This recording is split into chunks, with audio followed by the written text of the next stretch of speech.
महर्षि दयानंद सरस्वती विश्वविद्यालय में उद्यमिता एवं लघु व्यवसाय एवं प्रबंधन पर उद्यमिता, पर्यटन और पर्यावरण विषय पर शुक्रवार से 2 दिवसीय अंतर्राष्ट्रीय संगोष्ठी का शुभारंभ मुख्य अतिथि केंद्रीय वित्त राज्य मंत्री और बीकानेर सांसद अर्जुन राम मेघवाल के आतिथ्य, कुलपति प्रोफेसर कैलाश सोडानी की अध्यक्षता और श्री सीमेंट के ज्वाइंट चेयरमैन संजय मेहता के विशिष्ट आतिथ्य में किया गया। उद्यमिता एवं लघु व्यवसाय प्रबंधन केंद्र के निदेशक प्रोफेसर बीपी सारस्वत ने बताया कि संगोष्ठी का मुख्य उद्देश्य शिक्षाविदों, नीति निर्माताओं, शोधकर्ताओं को एक मंच पर लाकर उद्यमिता के नए आयाम तलाशना और उपयुक्त उद्यमियों को चिन्हित कर उन्हें स्वरोजगार की ओर प्रेरित करना है। केंद्र सरकार द्वारा startup India, stand up India सहित अन्य कार्यक्रमों के अंतर्गत देश में उद्यमिता को बढ़ावा देने के लिए राज्यों में कई तरह की योजनाएं बनाकर बल दिया जा रहा है। राजस्थान में पर्यटन की अपार संभावनाएं है, इसलिए उद्यमिता और पर्यटन विषयों को जोड़कर एक साथ ही पर्यावरण संरक्षण को ध्यान में रखकर अंतर्राष्ट्रीय संगोष्ठी का आयोजन किया गया। संगोष्ठी में सर्बिया के अलग अलग विश्वविद्यालयों के 4 शिक्षाविद शामिल हुए। शुक्रवार को 3 सत्र आयोजित किए गए, जिनमें विभिन्न विषयों पर शोध पत्र पढ़े गए। केंद्रीय वित्त राज्य मंत्री अर्जुन राम मेघवाल ने शुक्रवार को अजमेर के महर्षि दयानंद सरस्वती विश्वविद्यालय में पत्रकारों से बातचीत के दौरान बताया कि नोटबंदी का उद्देश्य काले धन को पकड़ना, फेक करेंसी को रोकना, आतंकवाद, भ्रष्टाचार और तस्करी को बंद करना है। 16 नवंबर से शुरू हुए संसद सत्र को विपक्ष की हठधर्मिता ने नहीं चलने दिया। राज्यसभा में हुई चर्चा के बाद ही शादी ब्याह में 2.5 लाख रुपए देने का फैसला किया गया। वांसु कमेटी और भीमराव अंबेडकर भी विमुद्रीकरण के पक्ष में थे। नोटबंदी का सबसे बड़ा लाभ कमजोर वर्ग को होगा। नोटबंदी का देश की जनता खुलकर समर्थन कर रही है। 30 दिसंबर के बाद स्थिति सामान्य हो जाएगी। 500 के नोट बड़ी संख्या में बाजार में लाए जा रहे हैं। 100 रुपए के नोटों की भी किसी तरह की कोई कमी नहीं। कुछ फेक करेंसी भी बैंकों में जमा हुई है, जिसका पता लगाया जा रहा है। गवर्नमेंट की मंशा इंस्पेक्टर राज वापस लाने की कतई नहीं है जी। Government ease of doing business करना चाहती है, व्यापारियों के लिए भी, नागरिकों के लिए भी, युवाओं के लिए, महिलाओं के लिए, जिस सब के लिए ईज ऑफ डूइंग बिजनेस में बिलीव करती है। अब जो विषय आपने रखा, हमने उस समय कहा था कि आपके पास जो सेविंग है, अगर आपके पास EKYC अकाउंट है तो आप 2.5 लाख रुपए जमा करा दीजिए, आपको कोई नहीं पूछेगा।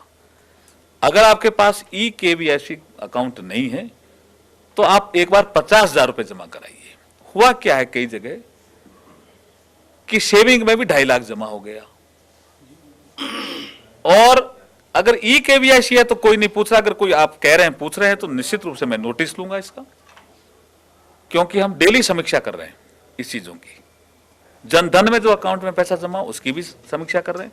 कुछ लोग, जब मैं प्रेस लुधियाना में कल हमने ली तो वहां ये विषय है जी आपने 10,000 रुपए की सीलिंग क्यों करी। जनधन अकाउंट किसी और का जमा आपने करा दिया, सीलिंग नहीं करता आप निकाल लेते, इसलिए सीलिंग करनी पड़ी। सर, ये सीलिंग कब खत्म होगी 24,000 की? हम 30 दिसंबर के बाद इन चीजों में बहुत तेज गति से आपके सीलिंग समाप्ति की और आपके बहुत चीजों पे बहुत तेज गति से बढ़ेगी।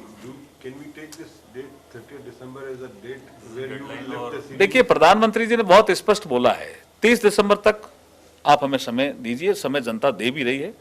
30 दिसंबर के बाद ये सीलिंग वगैरह क्यों लगाई जी, कि करेंसी हमने एक बार 86% डिमोनेटाइज कर दी, इसी वजह से तो करेंसी जैसे सफिशिएंट होगी खत्म हो जाएगी, और हो ही जाएगी ना, लगातार हो रही है। आपने कल परसों RBI के आंकड़े देखे होंगे, लगातार पंपिंग हो रही है करेंसी की सिस्टम में।